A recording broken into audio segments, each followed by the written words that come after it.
He's sick, he's dying, and yet he tells his mother, "Do not weep," he says. "Life is paradise, and we are all in paradise, but we do not want to know it. And if we did want to know it, tomorrow there would be paradise the world over." What a remark. I mean, I have spent so much of this lecture telling you about the black depths of this worldview of Dostoevsky. But there is also this exquisite sense that the world is grace, that the world is beauty, that God's creation is pure spirit. That's what Markel has discovered. Markel says that each of us is guilty before everyone else. Markel worships the natural world that God made. I quote, "Birds of God, joyful birds, you too must forgive me because I have also sinned before you."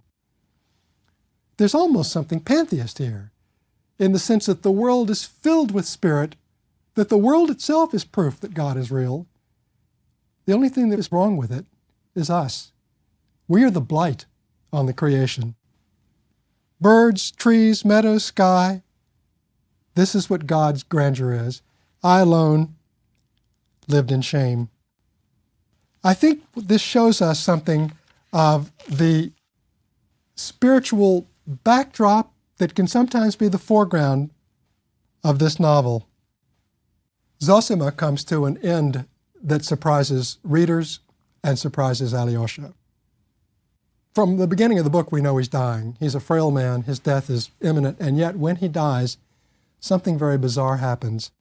His body starts to stink. It's called the odor of corruption. Now, we know that bodies do rot, but they usually rot rather slowly.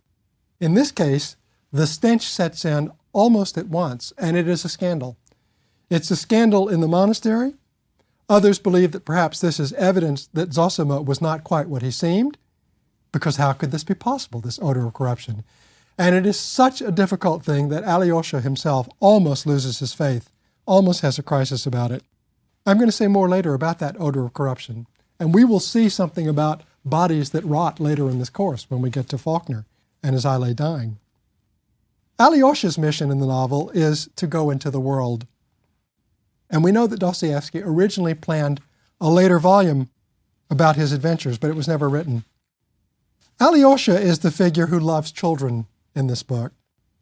And we think that this is a kind of obvious, morally appealing phenomenon. And there is one remarkable sequence where Alyosha sees children playing, because the reason I say that is that what we have is the makings of a familial paradigm that might be different from these tortured Karamazovs.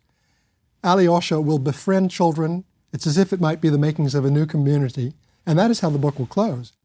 But in one sequence in particular, we see Alyosha seeing children fighting, in particular stoning another child, Ilyusha. And Alyosha steps in to stop this, and what happens is that Ilyusha, instead of thanking him, sinks his teeth deep into Alyosha's hand and leaves his teeth there for a number of seconds. It is an absolutely shocking, vicious moment. He's tried to help this child, and instead this child sinks his teeth into him. Why? And we later learn, as Alyosha talks to the child's father, that the reason he did it is that Ilyusha's own father, Captain Snezherov, that's who Alyosha is talking to, was publicly humiliated by Dmitri. How humiliated? Humiliated because Dmitri pulled him out of a tavern by his beard across the public square. This is something that the child who watched it could not get over. What the father says is that he saw the truth, and the truth went right through him. The same child then, who sinks his teeth into Alyosha, comes to us as a child who himself was almost crucified by what he saw.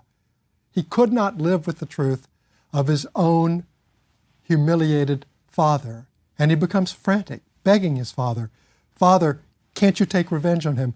Father, when I grow up, maybe I can take revenge on him." It's an awful sequence. It tells you something about the way in which children in this text can be vicious as well as victims. And it tells you something as well about the fact that most of our models, innocent children, are not going to work in this book. Thank you.